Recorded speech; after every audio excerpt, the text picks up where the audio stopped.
Si vous commencez à devenir une réelle menace, il y a des gens qui vont vous attaquer. Pour vous attaquer, il y a tellement de façons de vous attaquer.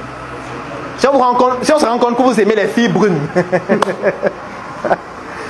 partout où vous allez aller, il y aura toujours une ou deux filles très brunes, très bien habillées, qui sentent bon. Toujours. Si tu fais les BTP, il y a quelqu'un ici qui fait les BTP. Si tu fais les BTP aujourd'hui, tu es très fort. S'il y a 10 marchés à Yaoundé, tu gagnes 7 parce que tu es trop fort. Tu crois que ça va se passer comment? Parce que quand tu gagnes 7 marchés et que tous les autres gagnent seulement 3, les autres vont te considérer comme leur principale menace. Ce n'est pas pour rien que quand on demande de faire l'analyse SWOT de ton projet, il y a toujours un aspect où on te demande d'analyser les menaces. Et l'une des menaces, ce sont ces personnes qui vont estimer que c'est à cause de toi qu'eux ne gagnent pas plus d'argent. Parce que vous êtes tous, vous faites les marchés publics, vous êtes peut-être 100. Il y a 10 marchés. Toi seul, tu as 7. Les autres se partagent 3. Tu crois qu'ils vont faire comment? Ils vont te laisser continuer de gagner 7 marchés comme ça. Parce que quand tu es à 7, ça veut dire bientôt peut-être tu seras à 8, 9, 10. Bientôt ils n'auront plus de marchés à cause de toi. Vous voyez que j'utilise à cause. Et chaque fois qu'on utilise à cause, ça veut dire que celui qui cause ça, on doit l'éliminer. C'est ce que ça veut dire. Quand je dis déjà à cause de toi, quand une fille te dit c'est à cause de toi que je suis dans cette situation, il faut faire attention. En tout cas, si quelqu'un te dit ça, qu'il soit un homme ou une femme. Parce qu'à cause, ça veut dire que la personne crée une relation de cause à effet entre toi et ce qui lui arrive. Non, ce n'est pas que la personne te voit comme une menace, la personne te voit comme celle qui est en train de la détruire. Et quand on a identifié la cause d'une maladie, qu'est-ce qu'il faut faire? Il faut éradiquer la maladie, non? Sauf que c'est donc toi cette maladie qu'eux ils vont vouloir éradiquer. Et pour éradiquer une maladie, qu'est-ce qu'on fait? Personne ne va vouloir venir en plein air comme ça, en pleine journée, te piquer le couteau et dire qu'il t'a tué. Non. Ils vont d'abord essayer subtilement. Et quand je dis subtilement, c'est... Non, il y a trop de techniques. On va peut-être faire une autre messe rien que sur les techniques un jour. Il y a les filles, oui, c'est ce qu'on appelle le sexpionnage. Ça peut être une technique qu'on utilise. Parce que la première chose qu'on va faire, c'est qu'on va analyser ton profil pour voir quelles sont tes faiblesses.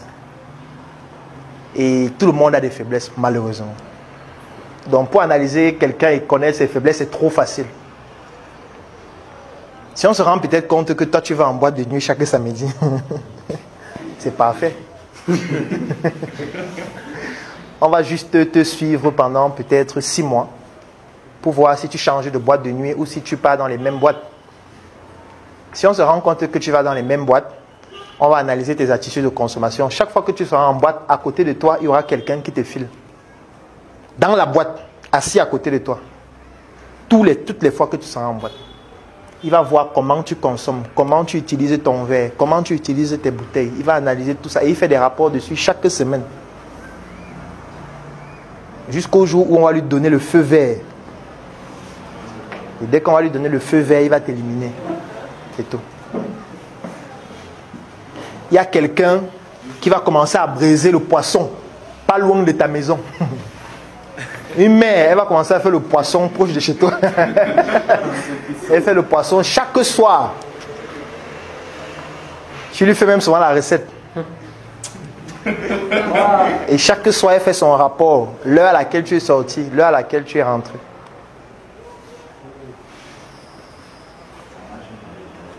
Elle va voir si tu rentres souvent seul, tu rentres avec des gens. Il y a un autre département qui va s'occuper de ton numéro de téléphone. Le département là va suivre tous tes appels, tes messages, tes réseaux sociaux. Vous savez que pirater un réseau social, c'est quelques minutes, non? Voilà, ok, c'est bien si vous savez déjà. Donc ils vont traquer tout ça. Donc c'est pour vous dire que si vous commencez à devenir une réelle menace, il y a des gens qui vont vous attaquer. Pour vous attaquer, il y a tellement de façons de vous attaquer. Si on se rend compte que vous aimez les filles brunes, partout où vous allez aller, il y aura toujours une ou deux filles très brunes, très bien habillées, qui sentent bon. Toujours. Tu vas à la banque et retirer de l'argent. Ta voisine qui retire aussi l'argent, c'est une fille brune, très bien habillée, elle sent bon. Tu vas payer l'assurance de ta voiture. Celle qui est à côté de toi, qui veut aussi payer son assurance de sa petite voiture. C'est une fille brune, très belle. Tu es en train de conduire ta voiture un jour, quelqu'un vient te cogner par inadvertance. Quand tu sors pour exploser, celle qui est au volant, c'est une fille brune, très belle. Elle sent bon. Ce qui est sûr, tu vas tomber sur l'une des filles brunes là, un jour. Tu vas dire, mais ma chérie, ton numéro alors, c'est lancé. C'est parti. Commencez à causer, causer, causer. Un jour, vous vous rencontrez quelque part, un jour, elle prend tes nudes, un jour, c'est lancé. Vous êtes en train de boire dans la chambre et puis elle te sert un bon thé bien travaillé. Après ce thé-là, tu fais 8 heures de sommeil. Elle a le temps de faire tout son travail avant de partir. Est-ce que vous êtes préparé à tout ce qu'elle dit? Ou vous pensez qu'on gagne seulement de l'argent comme ça, on avance? Vous croyez que vous êtes où en fait? Parce que l'argent que tu gagnes, c'est l'argent de quelqu'un que tu es en train d'arracher. D'une manière ou d'une autre. L'argent que tu es en train de gagner actuellement, c'est l'argent qui était destiné à quelqu'un que tu as arraché. Il y a quelqu'un qui gagnait ça avant. Mais toi, tu es venu arracher. Tu as peut-être pour projet d'ouvrir une école. Tu viens ouvrir ton école ici en Vocada. Tu fais un marketing agressif pendant les 2 prochains mois qui viennent pour qu'à la rentrée scolaire, tu aies beaucoup d'élèves. Mais tu crois que les élèves qui viennent chez toi, c'est les gens qui viennent de commencer l'école maintenant. N'est-ce pas les élèves qui viennent chez toi? Il y a certains qui fréquentaient à Tinga, il y a certains qui fréquentaient en Vocada, il y a certains qui fréquentaient à Vogt, il y a certains qui fréquentaient dans d'autres écoles. Donc tu viens de prendre des élèves qui étaient ailleurs pour en faire tes élèves qui vont te payer et qui ne vont plus payer ailleurs. Tu crois que les autres ne font pas les statistiques pour voir que, hey, on avait 100 élèves, maintenant on n'a que 60. Les 40 autres sont où? Non, ils sont allés dans une nouvelle école là, vraiment là-bas, l'école est magnifique, ils ont les bons enseignants, vraiment, ils ont les jeux, les ordinateurs, machin et tout. C'est ton école dont on est en train de parler comme ça. Ah bon? C'est l'école de qui? On dit que c'est ton école. Donc c'est à cause de lui qu'on ne peut plus payer nos traites bancaires. Oui, parce que l'école en question avait 100 élèves. Les 100 élèves donnaient un chiffre d'affaires de 20 millions. Sur les 20 millions, ils payaient le crédit bancaire de 10, 15 ou 17 millions. Parce qu'ils ont pris le crédit pour construire l'école. Sauf que maintenant, tu es venu prendre une partie de leurs élèves. Donc, ils ne font plus 20 millions de chiffre d'affaires. Ils font maintenant 12. Donc, le chiffre d'affaires qu'ils font actuellement ne peut même plus permettre de payer les traites bancaires. Et c'est à cause de qui? À cause de toi. Donc, ils vont essayer de trouver une solution pour éliminer la cause. pour éliminer la cause du problème. Et moi, la question que j'ai envie de poser, est-ce que tu es donc préparé? Est-ce que tu t'es juste préparé sur le plan technique en disant, je dois avoir la meilleure école, il doit avoir les meilleurs enseignants, il doit avoir ceci? Oui, c'est bien. Mais est-ce que toi-même tu es préparé? Parce que c'est toi, c'est à cause de toi que cela est en train d'être créé. Ce n'est même pas l'école, puisque c'est toi qui crée l'école.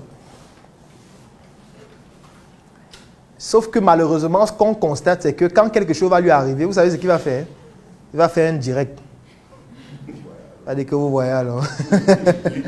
Les gens ne m'aiment pas. Le pays tue les jeunes. On veut innover, les gens ne veulent pas. Ils refusent qu'on ose.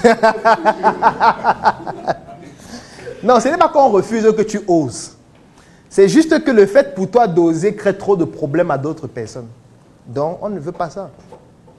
Imagine-toi que tu viens aujourd'hui, tu dis que tu vas révolutionner le secteur de la construction avec les briques de terre. On ne veut plus de ciment. Tu démontres pourquoi le ciment ne sert à rien. Tu commences à construire première maison, deuxième maison, cinquième maison. Tu démontres même que c'est moins cher par rapport au ciment. On n'a pas besoin de peinture. Donc, en fait, tu es en train de tuer beaucoup de domaines en même temps. Donc, tu attaques d'abord ceux qui font le ciment. Tu attaques les maçons qui ne connaissent pas faire les briques de terre, qui ne faisaient que leur fabrique de ciment, là, de parpaing là, depuis des années. Tu attaques les peintres. Tu attaques les importateurs. Tu attaques l'État qui gagne de l'argent avec les impôts de ce ciment-là et de toute cette chaîne de valeur. Tu attaques les particuliers, tu attaques les quincailleries qui vendent les sacs de ciment. Tu attaques des millions de personnes en même temps. Tu vois? Et toi, tu as juste l'impression que non, il faut que tu sois bon en marketing et que tu continues dans l'innovation jusqu'à arriver. Mon ami, je crois que tu es dans un dessin animé ici. On n'est pas dans un dessin animé, mon frère. On est dans la réalité. On est dans la réalité. Donc, on va essayer de t'abattre par tous les moyens possibles. Est-ce que tu es donc préparé à ça? Ou tu penses que c'est juste de l'argent? Ce n'est pas une question d'argent seulement. Aujourd'hui, je suis ravi de vous présenter un nouveau projet que nous avons choisi d'intituler ACAC Hub. Il s'agit tout simplement d'une nouvelle étape du processus de croissance de nos différentes initiatives dont l'objectif est de centraliser toutes nos entreprises dans un seul lieu unique à Yaoundé. Et si toi aussi, tu souhaites nous accompagner dans cette initiative, je vais laisser un lien dans la description de cette vidéo et en commentaire. Tu cliques sur ce lien afin de pouvoir rejoindre ce projet qui permettra aux Africains d'exporter l'excellence. À très bientôt et merci beaucoup pour votre soutien.